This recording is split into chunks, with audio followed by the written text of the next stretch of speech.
Mon propos n'est pas uniquement écologique.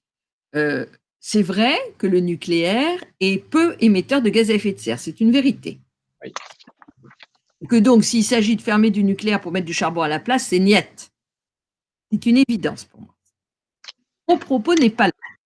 Mon propos est de dire, comment ça fait 20 ans qu'on nous dit, mais on peut faire les deux. Et ça fait 20 ans qu'on voit qu'on ne fait pas les deux. Et donc, on ne peut pas. Oui. Oui. C'est la preuve par la démonstration, quoi.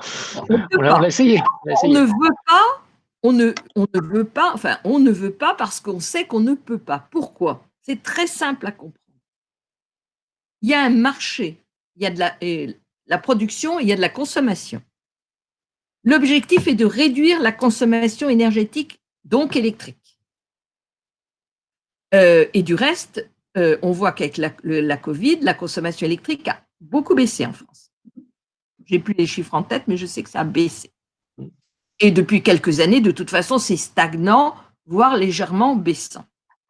Si vous maintenez le même niveau de production électrique nucléaire, où voulez-vous que le renouvelable trouve son marché?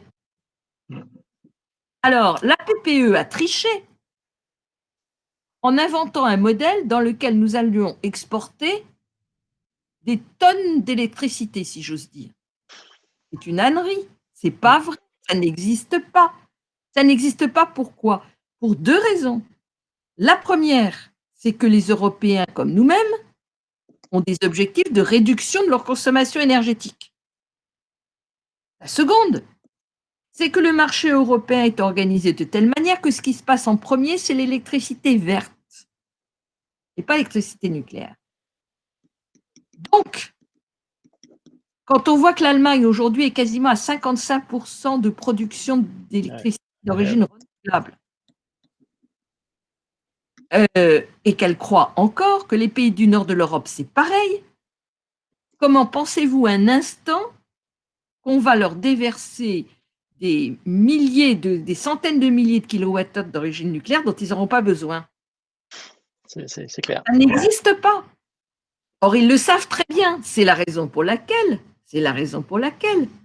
ils ne veulent pas baisser le niveau du nucléaire, parce que le seul moyen de faire monter le renouvelable, c'est de baisser le nucléaire. C'est clair. Bon. Alors, voilà, c'est ça la raison. C'est pas autre chose. Il y a une remarque de Philippe qui avait posé la question, qui rebondit en disant: oui, mais le transport consomme pour l'instant beaucoup de combustibles fossiles, il faudra bien le remplacer. Alors, il parle effectivement, Philippe fait allusion au fait que il va falloir produire de l'énergie électrique pour pouvoir recharger les voitures électriques. Donc, alors, oui, c'est vrai. Quel est ton avis? Moi, j'ai aussi un avis là-dessus. Je te laisserai répondre. Je compléterai si tu veux ta réponse. Avec plaisir. Oui, c'est vrai, mais l'augmentation de la consommation liée aux voitures électriques n'est pas et ne sera probablement pas de nature à compenser totalement, certainement pas, la baisse du reste. Et de toute façon, à supposer que ça n'exclut pas du tout que ce soit le renouvelable qui prenne le relais. Et quand on voit aujourd'hui, alors sur l'hydrogène, il y aurait bien des choses à dire.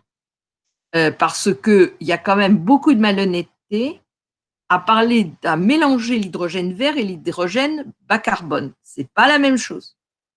L'hydrogène bas carbone, c'est de l'hydrogène nucléaire. L'hydrogène vert, c'est de l'hydrogène renouvelable. Pas la même chose.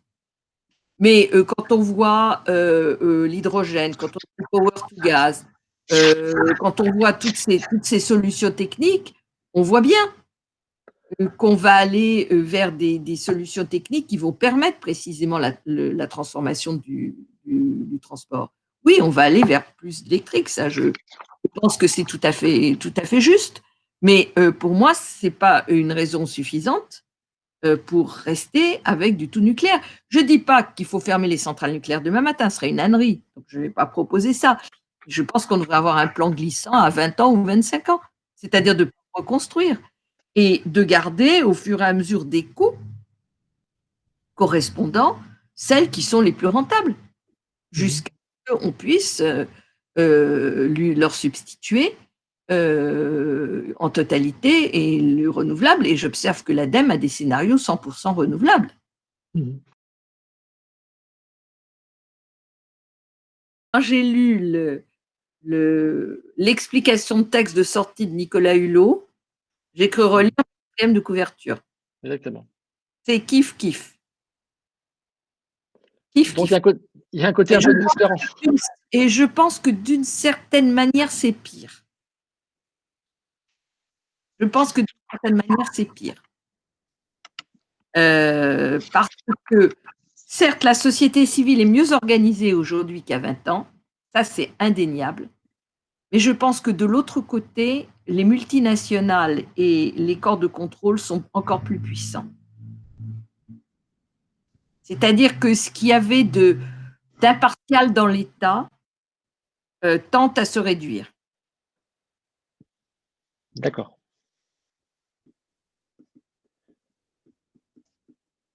C'est le mélange des genres entre les lobbyistes et les Oui. cabinets ministériels.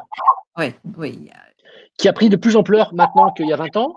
Les citoyens s'organisent avec les réseaux sociaux, ils arrivent à mieux communiquer, il y a moins de. C'est plus difficile quand on voit l'affaire Snowden, l'affaire Bradley Manning. C'est compliqué de garder des secrets sur des choses aberrantes, comme on a vu. Donc les choses sortent, mais elles sortent plus qu'avant, mais elles sont plus bloquées aussi. Les choses sortent, il y a plus de transparence, mais d'un autre côté, un clou chasse l'autre. Je veux dire par là qu'on est tellement abreuvé d'informations que c'est finalement extrêmement difficile d'en tirer les conséquences. On devient stupide quelque part.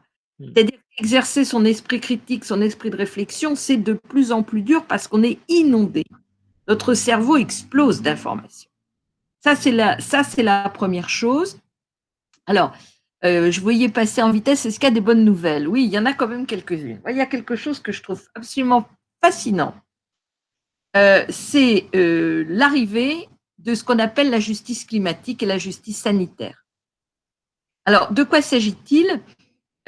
C'est la multiplication des procès dans le monde faits aux États et aux multinationales sur les questions climatiques, avec des jurisprudences qui émanent de différents tribunaux, mais qui sont utilisés par d'autres tribunaux dans d'autres pays. C'est-à-dire qu'il y a un partage de connaissances et d'informations. Il y a environ aujourd'hui 1500 procès dans le monde sur le climat. Et il y a un échange d'informations et de jurisprudence qui se fait dans le monde entier, à telle enseigne que, par exemple, en Australie, un juge est capable d'utiliser une jurisprudence des Pays-Bas. C'est incroyable, ça. Ça, c'est formidable. Avec la mise à disposition de tout un chacun, de toutes les décisions rendues, pour que chacun puisse les utiliser. Et il se passe la même chose dans le monde de la santé. Il se trouve que je travaille énormément sur les questions de pesticides. J'ai créé un site sur lequel vous pouvez aller qui s'appelle Justice Pesticides, qui a pour ambition de mettre à disposition de tout le monde, avec un référencement très simple, les décisions publiées dans le monde entier en matière de pesticides. Donc, on en a publié aujourd'hui à peu près 400. Il y en a plus de 1000. Avec une équipe, on est, comme toutes les associations, on n'a pas d'argent, évidemment, ou très peu, donc on est un peu sponsorisé. C'est grâce à ça qu'on peut faire un petit quelque chose quand même. Mais le conseil d'administration est planétaire et donc on nous envoie des décisions du monde entier. Vous pourrez aller voir, c'est en français, en anglais, c'est gratuit, évidemment, ça s'appelle Justice Pesticides. Et c'est opposable en France, on peut s'en servir pour attaquer effectivement une mairie qui fait des épandages de pesticides. Oui, exactement, bien sûr.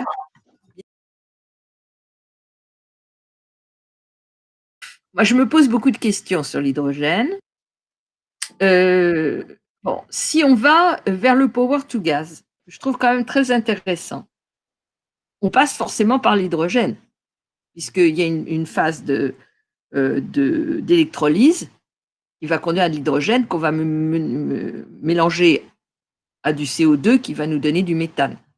Bon, et ensuite, on va pouvoir soit stocker le méthane, soit l'utiliser, soit en refaire de l'électricité. Bon, je trouve que c'est des solutions qui sont très intéressantes. Miser sur le méthane en tant que tel, je ne suis pas assez calée pour dire c'est bien, c'est pas bien. Je pense que c'est intéressant. Quand je vois l'argent que les Allemands mettent sur le sujet, qui est à peu près 6 fois ce qu'on met nous, 7 fois ce qu'on met C'est ça. je peux penser que c'est effectivement une grande filière d'avenir. Tel que je le vois chez nous, j'ai surtout l'impression que c'est une moyen encore de filer du fric au nucléaire qui ne se voit pas trop. C'est terrible. Parce que comme il y a quand même, on n'a pas le droit de faire n'importe quoi, qu'il y a les aides d'État, etc., on est dans des subterfuges en permanence. Et je crains un peu que ce soit ça. Mais peut-être je me trompe et j'ai mauvais esprit.